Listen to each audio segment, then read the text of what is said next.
Good day and welcome back to the podcast, Catch It, A New Perception. My name is Ketuk. I think about how we move forward and the balance that we use in our lives and what it is that we once had in our lives that comes back to us and we realize it was really good and somehow we lost it along the way. And it was really healthy for us. It was good for us. It allowed us to thrive. It allowed us to be able to do more. One of those things is being outside, playing outside as a child. Something I don't see as much in the neighborhoods as when I was young.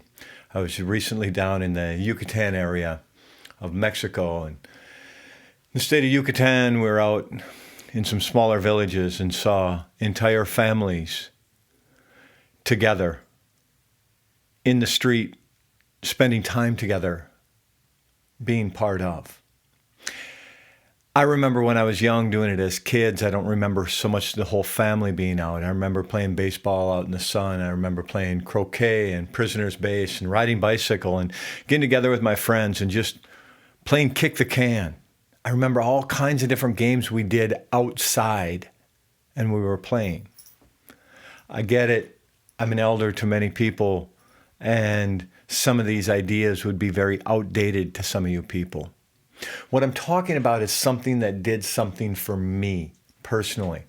It allowed me to be able to be free at that moment. It allowed me to be connected to other people. It allowed me to honor the sun out playing baseball in the middle of a hot day. I remember playing tetherball, kickball, all kinds of different games in school. That was fun to me, was being outside. Something called recess. I think in some fashion the kids still have it. I wonder how many of them are caught up on their head about social media or caught up on their phone or not actually participating in some of these games. I call them games for lack of a better term. Sometimes I wonder how much they are not participating in life.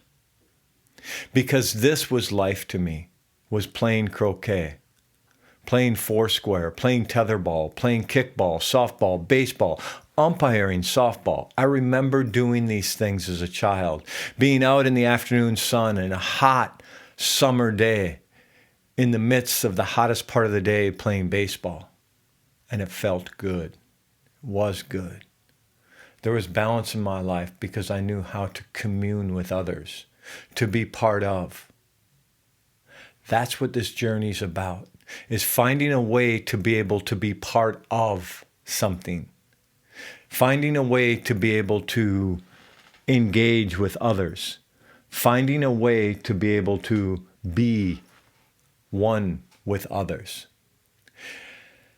And I know that through time, these things change. All of the things that I did as a child that allowed me to be able to be part of, I lost. I don't play baseball anymore. I don't get involved in any of these sports. Prisoner's Base was such a cool game when I was a kid.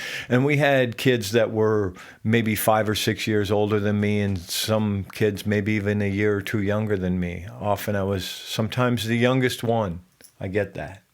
And nevertheless, there was other kids my age there also. And we played these games, and everybody could participate, and everybody would, and everybody was part of. If you lived in the town or you were in part of that community, then you were just there and you were one of us. And we were all one. Unity. It's a beautiful thing. I'm not saying that we've lost it. What I'm saying is that I have separated myself from those ideas of what it was I was doing at that time in my life. What it was I was doing to get connected. And then we move forward. As I'm becoming an elder, I've had the privilege of being able to have some cancer removed recently. Some skin cancer. I like to not get personal on this. I like to be able to offer people a new way of thinking and a new way of feeling on this podcast and keep my own egotism out of any of that. And sometimes I think sharing a personal experience can be healthy, maybe for me and you both. And So I had some cancer removed, and it doesn't seem to be that big of a deal. A couple different types of skin cancer were very recently removed. Still in some discomfort from that today. And it's interesting because as it was bleeding through my skin, I thought it may be some type of melanoma, something I have not experienced yet. And I was told that it was not. And so when I was touching it and it's bleeding and it's a bump and it's raised and all of this stuff, I get concerned. This goes back to playing in the sun as a child, going out to Sundance, doing things in the middle of the hottest day of the year in the sun and enjoying it, being a sun dancer and doing some of the things that I've done haven't necessarily helped. And there's some things that I need to refrain from today, and I need to be able to cover up. It doesn't mean I shouldn't be outside enjoying the day with others. Today, I might not be out playing baseball, and I might not be playing foursquare or tetherball, or I'm up for a game of croquet. If you want to play a game of croquet, I'm up. There are certain things I would love to be able to do, walk out in nature, and do some of these things that I really appreciate being able to still do today. The reason that this is important is because it allows me to commune with myself. It allows me to get connected to nature, which in essence is the creator to me, the universe. And so through this process, what I'm learning is that some of the things that I left behind, I could re-engage with and allow myself to be part of, allow myself to be able to once again be outside, do something that I loved to do as a child, and see how it works for me today differently than what it did, and to see how it works for me in the same fashion that it once did. There are similarities and there are differences. How do we move forward with both of them?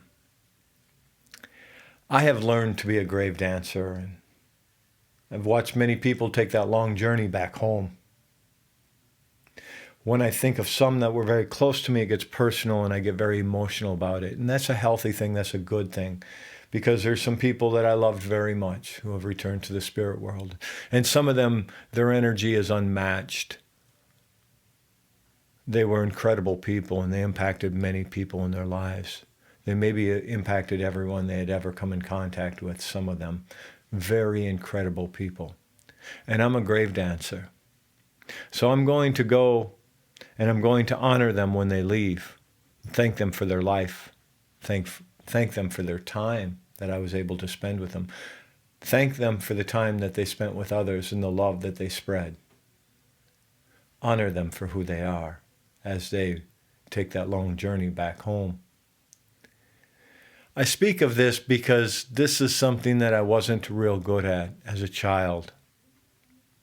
I remember one friend of mine I played croquet with, and I loved being outdoors with, and we'd ride some bicycle together, and we'd play some other games, Prisoner's Base, and we played some different games at night in the neighborhood. And when I was in second grade, he returned to the spirit world. And it was difficult for me. I didn't know how to celebrate life. I didn't know how to honor his life. I missed him, and I didn't understand why his life was taken. I didn't understand when I went to the funeral any of it. It was a total lack of understanding. And today, what I've learned is that the more that I can honor you for who you are in this lifetime, when you leave, I will also honor you.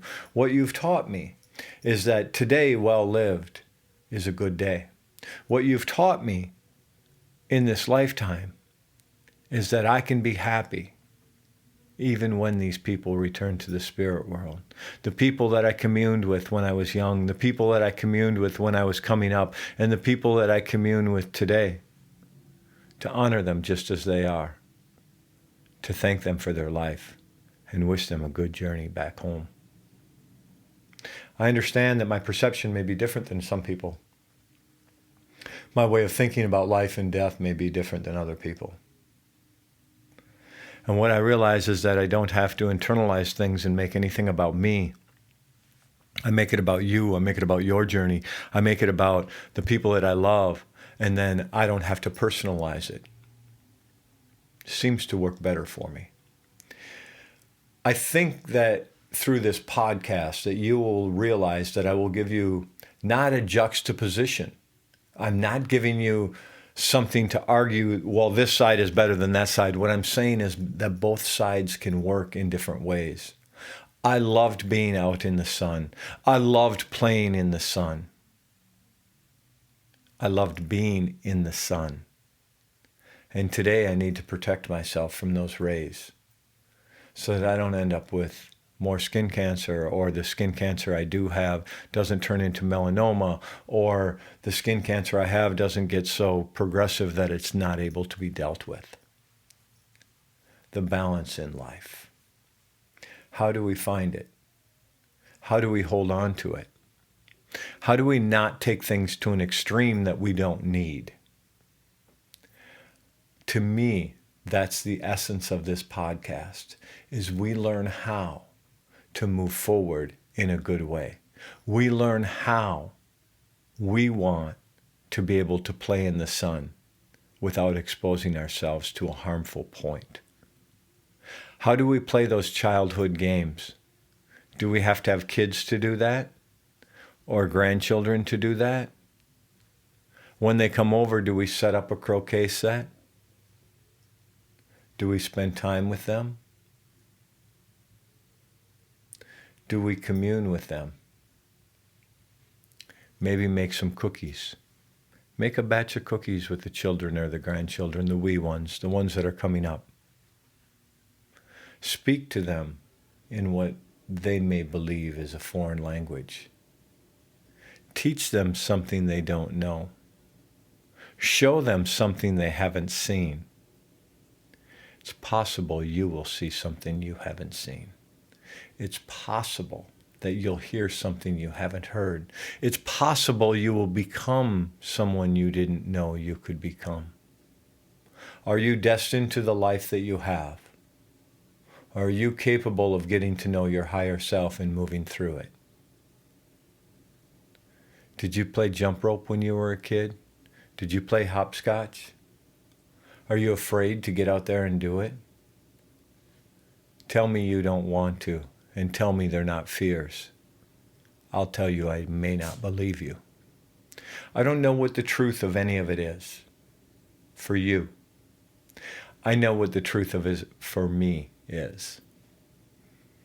I'm not impressed with jump rope or hopscotch. I had a boxing trainer that was very impressed with jump rope and dexterity, the things that it could do for you.